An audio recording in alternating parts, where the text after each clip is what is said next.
Zana welat Rojnamegerê Kurd dê çiraya Erdogan vemrînin. Faşîst hertim hewl didin ku bi tirs û xofê civakê bêdeng bikin û li gorî xwe têşeyê bidin civakê. Her çi qasî faşîzma wan dijwar be jî dîsa ji ronahiyê ditirsin. Ronahî hertim bûye xewne reşka wan. Ev ji dema koledariya herî dijwar û heta serdema me wisa hatiye û dê wisa jî biçe.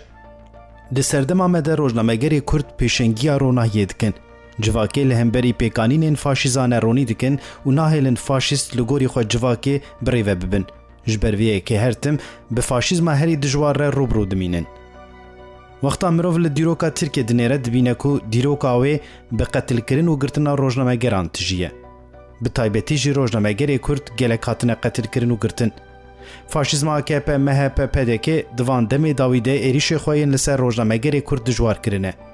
Herî dawî bi ser malê Rojnamegerê Kurd e girtin û 20 rojnamevan binçav kirin. Faşîzmeke dijwar li ser wan meşandin. Bi taybetî jî pêkanîna wana li hemberî rojnamevan Mehmet Alî Ertaş rastiya wana li hemberî gelê Kurd nîşan dide.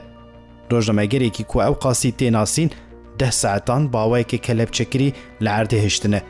Eger ev pêkanîn li şûna Rojnameger Ertaş li rojnamegerekê din kiribana wê qiyamet rabûya. Lê ji ber ku Ertaş Kurd e ev pêkanîn ji rêzê tê dîtin. Bila bêzanîn ku ne Rojnamegerê Kurd ne jî gelê Kurd ne ji rêzê ne. Herkes baş dizane ku li ciyê ku Kurdek lê hebe li wir berxwedan heye, li wir têkoşîn heye, li wir raperîn heye, li wir heqîqet heye. Bi kurtasî li wir ronahî heye. Ronahî jî heqîqet e, ronahî azadî ye, ew ku tirs û xofê dixe dilê wan ev e. Çima ji ronahiyê ditirsin? Ji ber ku faşîzma ku niha li ser gelê Kurd dimeşînin ji faşîzma Hitler û hemû faşîzman wê de tir e. Ege mirov bibêje faşîzma herî dawî ye gotineke nexelet e. Tirsa wan ev e ku faşîzma wan derkeve holê. Ji ber vê yekê beriya her tiştî êrişî Rojnamegerê Kurd dikin. Ji ber ku Rojnamegerê Kurd hem faşîzma wan radikîne raya giştî hem jî rûyê wan ê rast derdixe holê. Ji ber vê ew qasî bi faşîzmê re rûbirû dimînin. Bi tirsa ku wê ronahî derkeve holê êrişî Kurdan dikin. Ji ber vê yekê ne zulma wan û ne jî faşîzma wan ne wek yê dine. Ji hemû deman zêdetir û dijwartir e. Wexta mijar dibe Kurd ji faşîzm û hovîtiya wan re sînortine ye. Hîn jî baş tê bîra me, mane ji bo me digotin, berê wan di bîrê asîtan de dihelandin, niha em wan davêjin zindanan. Ev gotina van faşîstan bû. Dîsa jî nikarin Kurdan bêdeng bikin. Ew çi jî bikin bila bikin ji xwe çi ji wan tê dikin, nikarin ne Rojnamegerê Kurd ne jî gelê Kurd bêdeng bikin. Ji bo mirov rastiya Rojnamegerê Kurd baş fêm bike, divê ewilî li xebatên wan binêre. Hege ne ji Rojnamegerê Kurd bûya, mawê haya kê ji komkujiya Roboskê çêbûba, mawê kî rastiya çetê Daişê hîn bûba, mawê kê li hemberî vê faşîzmê derketa.